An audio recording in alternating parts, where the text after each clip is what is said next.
Atividade para assina saca sequência a participação do Festival Cantica de Caia 2024. Nós estamos contentes com o grupo Nanco Abini inscrevi no primeiro lugar e agora estava tendo tratamento de lot.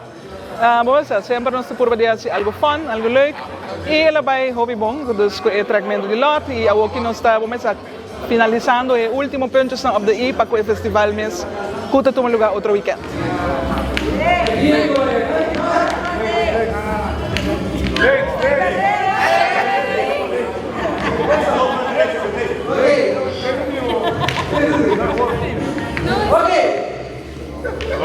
No, la lotea de tres sobre la Uno, dos y tres. Grupo número 1, Sabor Criollo, está número 1. Número 2 está grupo de Luis Maduro. Número 3 está Típico Bajan. Número 4 está Vida Rincón Boys. E número 5 está Alma Folclórico. E esse aí está para Jassabra, para o festival de adulto. E para o festival infantil juvenil já domingo.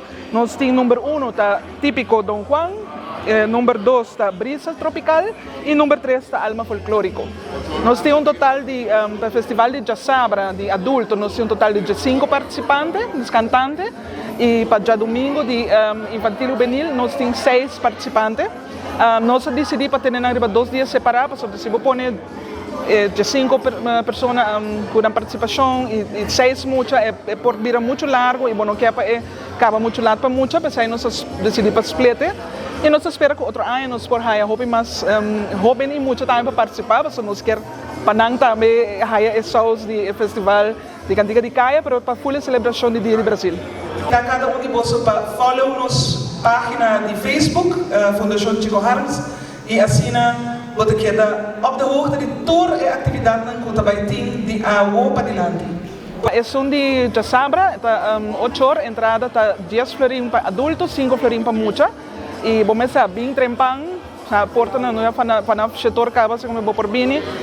Já domingo é o setor, também mesmo coisa, 10 florim para adultos, 5 florim para mucha. E vamos a bem, tem ambiente, duche, vamos a 4 canções que também saem número 1 para assinar zona Ribecaia, arriba dia que nós temos parada tanto parada de lanterna, também parada cultural grande que está culminar a celebração do Dia do Brasil.